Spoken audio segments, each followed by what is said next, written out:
Kabila le père, parce que Kabila le père était un homme qui n'était pas discipliné dans ses relations avec les femmes et qu'il avait plusieurs maîtresses et que donc l'une de ses maîtresses, c'était une femme rwandaise et que d'ailleurs, les gens disent qu'il avait assassiné le mari de cette femme, ensuite récupéré la femme et récupéré les enfants. Donc, chez les Rwandais, on dit que Kabila le fils est le fils de cette femme rwandaise qui était donc la femme de Kabila le père, qui n'ont pas nécessairement ce lien de sang, quoi.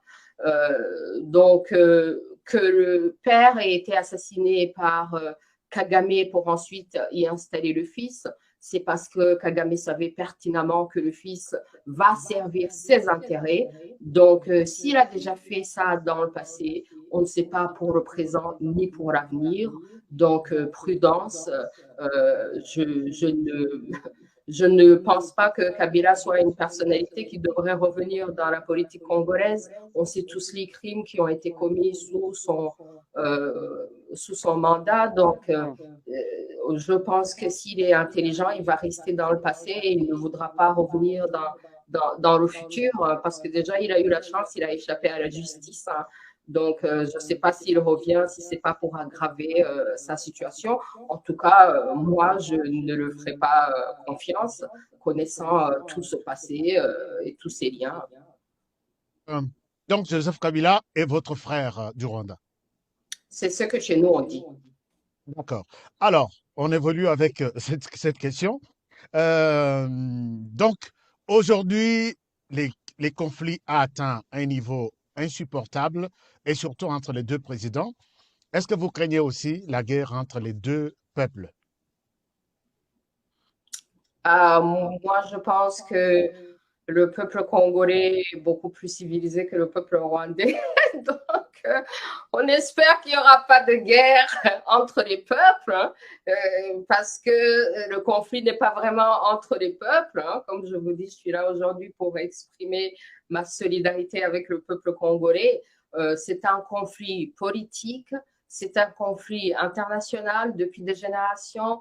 Kagame est une marionnette. Malheureusement, c'est une marionnette consentant.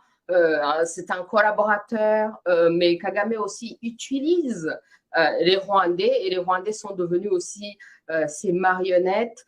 Mais ce n'est qu'une minorité, hein, c'est une minorité des Rwandais, mais c'est une minorité quand même assez puissante, puisqu'ils ont toute l'armée, ils ont toute l'économie, ils ont tout le pouvoir.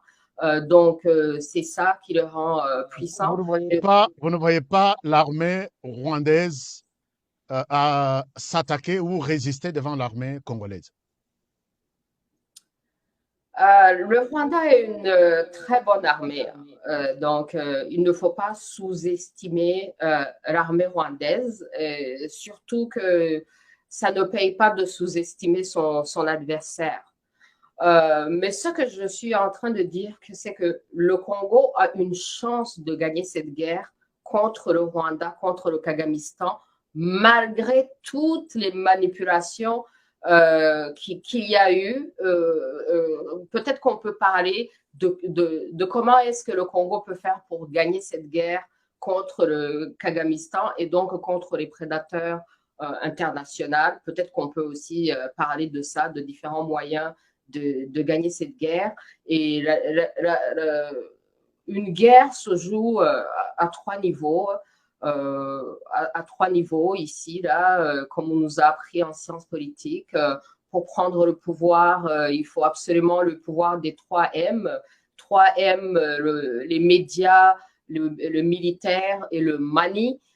Donc, le Congolais a tous les 3 M pour gagner cette guerre.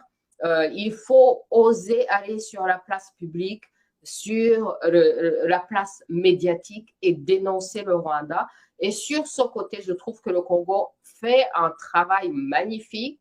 Le pouvoir congolais s'est mobilisé là dernièrement. C'est ce que nous faisons tous les jours. On se mobilise, on dénonce et on pense que, on espère la victoire peut-être.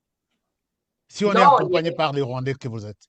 Il n'y a pas de peut-être, il faut tout simplement apprendre. Moi, je pense qu'il faut apprendre de la nature du régime au Rwanda. Il faut apprendre aussi, il faut comprendre aussi comment est-ce que Kagame est arrivé au pouvoir.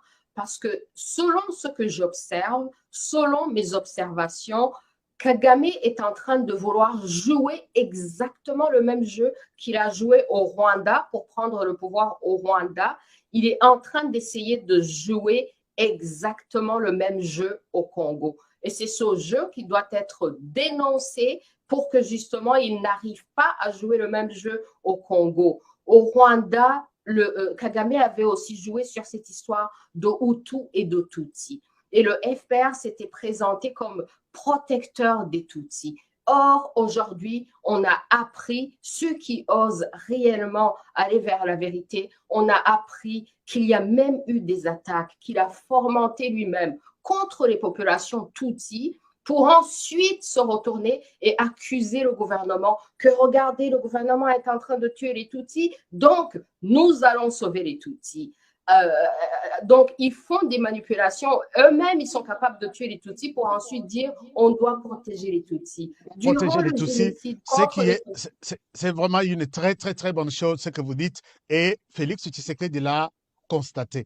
Quel est votre regard, appréciation par rapport à la position de Félix Tshisekedi qui dit, j'avais compris notre voisin, j'ai tenté par tous les moyens de l'approcher, je lui ai donné tout ce qu'il avait besoin, mais voilà, il se retourne contre moi.